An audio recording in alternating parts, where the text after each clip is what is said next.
जय शिवराय, जय शंभूराजे, जय गडकोट, जय महाराष्ट्र मंडळी.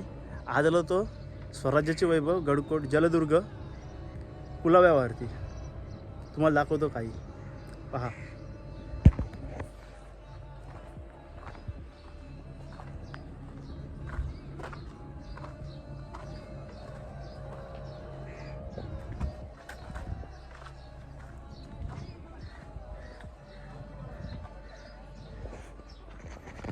पाहिलंत का ऐतिहासिक वास्तूवर कशा पद्धतीने कचरा करण्यात येत आहे.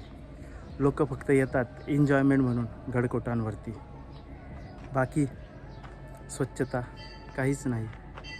आणि जर आपण बोललं तर त्यांना या गोष्टीचा राग येतो. येऊन दे राग. खूप वेदना झाल्या अशा प्रकारे हा गडावरती कचरा पाहून.